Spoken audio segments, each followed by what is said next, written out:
वो मेरा पक्का दोस्त था। इतना पक्का था कि मैं जब उसके घर जाता था तो उसके घर को अपना घर समझता था और जब वो मेरे घर आता था तो मेरे घर को वो अपना घर समझता था। अक्सर उसके घर पे मेरा आना-जाना लगा रहता था।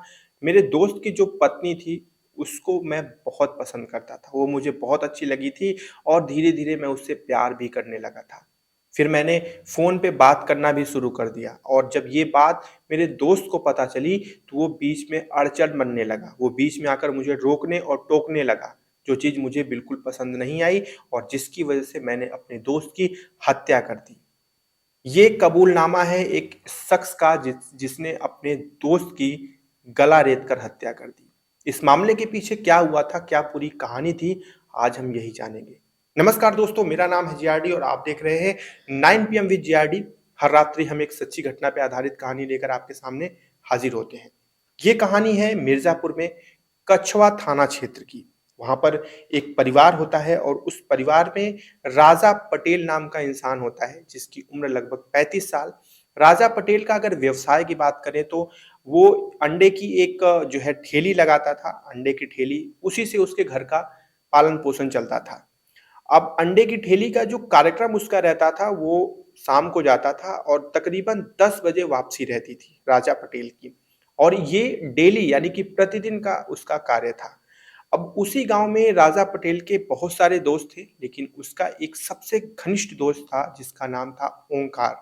ओंकार और राजा पटेल में बहुत अच्छी बनती थी, दोनों एक-दूसरे के घर अक्सर आया-जाया करते थे। कहीं से कोई समस्या, कोई परेशानी नहीं थी, दोनों की दोस्ती बहुत निराली थी।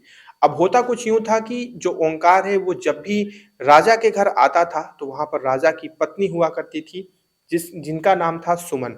अब सुमन को जब भी ओंकार देखता था तो उसके मन में बेचैनी हो जाती थी। उसे ओंकार ओंकार को सुमन बहुत अच्छी लगती थी। वो भाभी-भाभी कह के सुमन के कब करीब आने लगा उसे पता ही नहीं चला। वो सुमन को इतना पसंद करने लगा कि उसके मन में सपने आने लगे कि वो सुमन को अपना ले। यानी सुमन से पहले बात करना शुरू करे, अपने प्यार का इज़हार करे, सब कुछ करे। लेकिन उसके दिमाग में तुरंत ये बात भी आ जाती थी कि जो सुमन है, वो उसके सबसे अच्छे दोस्त यानी कि राजा की पत्नी है। ये चीज़ उसके बीच में आती थी लेकिन कहते हैं ना कि जब आकर्षण का भूत जब चढ़ता है दिमाग में तो इंसान मानसिक तौर पे अपने सोचने और समझने की इस क्षमता को खोने लगता है और यही चीज़ ओंकार के साथ भी होने लगी। वो पीछे नहीं हटा, उसने किसी तरह करके सुमन भाभी का नंबर निकाल लिया और निकालने के बाद वो फ़ोन से उनसे बात करने लगा। अक्सर वो फ़ोन से हँसी-मज़ाक करता था, बातें करता था।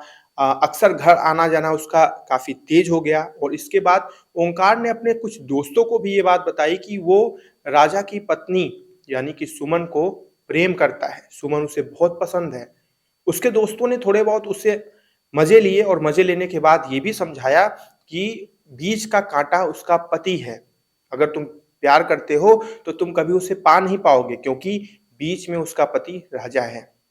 ओंकार भी इस चीज़ को बहुत अच्छे से जानता था। अब ओंकार का सुमन भाभी से बात करना एकदम निरंतर चालू रहता है और इसी दौरान एक दिन राजा को ये बात पता नहीं कहाँ से पता चल जाती है कि ओंकार यानी उसका सबसे अच्छा दोस्त उसी की पत्नी से फ़ोन पे लगातार बात करता है।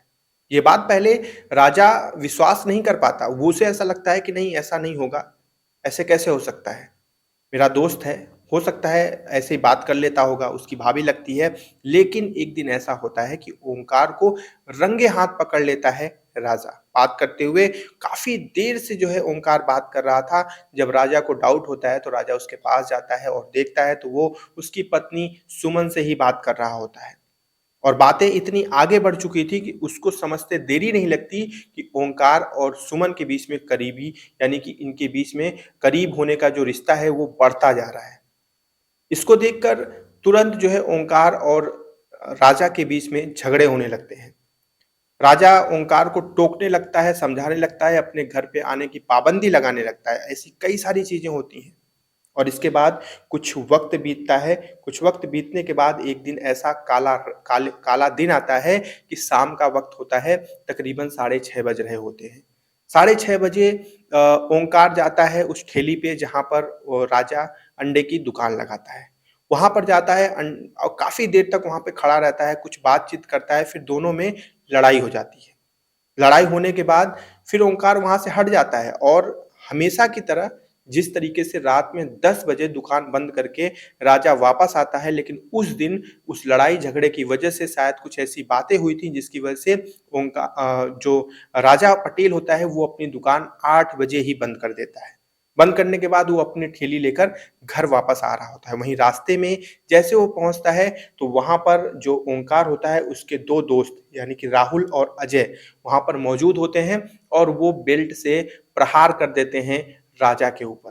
राजा तड़पड़ा कर गिर जाता है, बेल्ट भी बैट जो होता है वो भी टूट जाता है और इसके बाद तुरंत ओंकार जो है गला रेत कर राजा की हत्या कर देता है।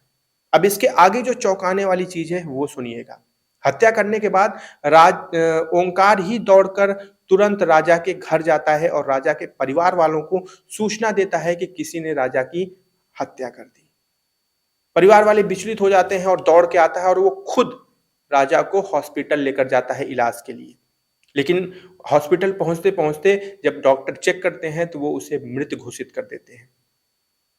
अब जैसे ही पुलिस को बुलाया जाता है, पुलिस फ़ोर्स के साथ आती है, तफ्तीश शुरू होती है, चारों तरफ जाँच-पड़ताल का सिलसिला तेज़ी से बढ़ता है आगे, तो पुलिस की हर कार्यवाही में ओंकार शामिल होता है। वो पुलिस को हर तरीके से सहयोग प्रदान करता है, जो-जो पुलिस को जानना होता है कि ओंकार के आस-पास के कौन है, माफ़ करिएगा, जो राजा है उसके आस-पास के कौन हैं, उसके सबसे करीबी कौन है, उसके दोस्त कौन-कौन हैं, उसके रिश्तेदार कौन-कौन हैं, उसकी किससे लड़ाई-झगड़े होते हैं, ये सारी जानकारियाँ ओंकार बाकायदा देता है और पुलिस का काफ़ी सहयोग करता है।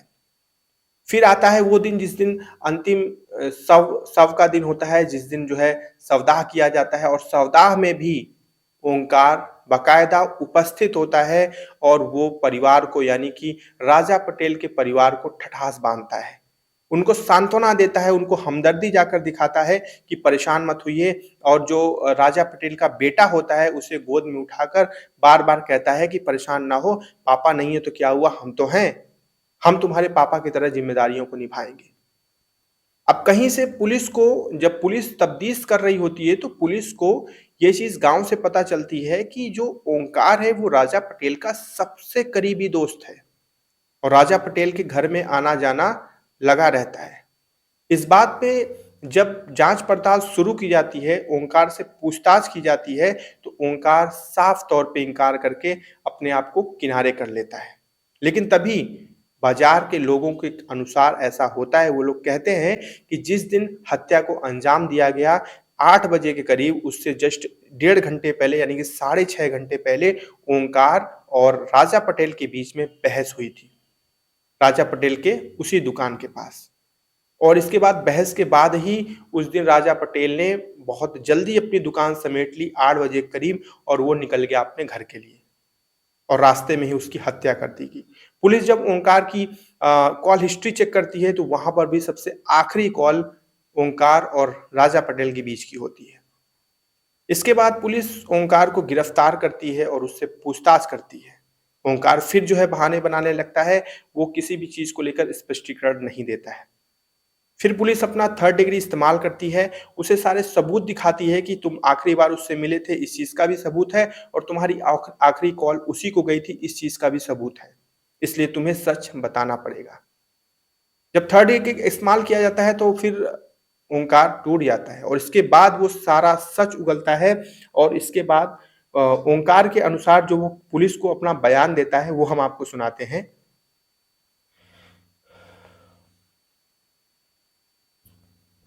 मैं सुमन भाभी को बहुत प्यार करता था। पुलिस की पूछताछ। मैं सुमन भाभी से बहुत प्यार करता था। वो मुझसे प्यार करती थी या नहीं, ये मैं नहीं जानता। लेकिन जब भी मैं राजा के घर जाता था, तो उनसे बात होती थी। वो मुझे बहुत अच्छे से बात करती थी। मैं अपनी सारी तकलीफ़ें उनसे बताता था। सुमन का फ़ोन नंबर मेरे पास था, तो अक्सर फ़ोन पे भी बात हो जाती थी। राजा ने मुझे गालियाँ दी थी। ओंकार ने कहा कि मैंने यह बात अपने कुछ दोस्तों को बताई थी कि मैं सुमन को चाहता हूँ। पता नहीं कैसे उसे ये बात पता चल गया। कुछ दिन पहले राजा ने मुझे सुमन से बात करते हुए देख लिया था। इसके बाद मेरी उससे साथ कहा-सुनी हो गई। मैंने उसे रास्ते से हटाने का ठान लिया था। इसके आगे सुनिएगा। ओंकार ने कहा कि राजा को रास्ते से हटाने के लिए मैंने राहुल और अजय से बात की। दोनों ने कहा कि मेरी लाइफ सेट करा दो। मैं सुमन के बिना नहीं रह सकता। इसके बाद 4 तारीख की शाम को मैं ओंकार को फ़ोन किया। उसने मुझे दुकान पर बुलाया, वहाँ हमारी कहा-सुनी हुई। इसके बाद मैंने उसे कहा कि मैं सुमन के पास जा रहा हूँ, रोक सको तो रोक लो। फिर वो ठेला लेकर घर की तरफ दौड़ पड़ा। इसी दौरान रास्ते में राहुल, अजय और मैंने मिलकर पहले उसकी बैट से पिटाई की। इस दौरान एक बैट टूट गया। इसके बाद उसका गला रेत दिया। वो तड़पने लगा। इस दौरान उसका मुँह दबाए रहे। फिर जब वो बेहोश हो गया तो मुझे लगा मर गया। तब मैं राजा के घर गया और पूरी बात बताई। इसके बाद राजा को हॉस्पिटल ले गया। ये थी आज की कहानी। यानी कि एक सच्चा दोस्त, एक सबसे नज़दीकी वाला दोस्त उसे अपनी दोस्त की पत्नी पर दिल आ जाता है। और उसके ऊपर एक ऐसा भूत सवार होता है कि उसे लगता है कि उसे उस इंसान को यानी अपने दोस्त को रास्ते से हटा दिया जाए तो दोस्त की पत्नी उसकी हो जाएगी। ऐसी घृणित सोच रखने वाले समाज में लोग बहुत जगहों पे चीज़ों को कलंकित करते हैं। और दोस्ती जैसा एक ऐसा रिश्ता जिसको लेकर लोग अक्सर बहुत बड़ी-बड़ी बातें करते हैं, उन्हें भी ये लोग बेइज़्ज़त करने की पूरी कोशिश करते हैं। खैर ये आज की कहानी, क्या कहना चाहेंगे आप कमेंट करके बताइएगा। इसके बारे में कोई भी आपकी राय है बताइएगा। कल हम फिर से आएँगे, एक नई सच्ची घटना पे आधारित कहानी आपके सामने लेकर हाज़िर होंगे। ध्यान रखिएगा अपना। जय हिंद।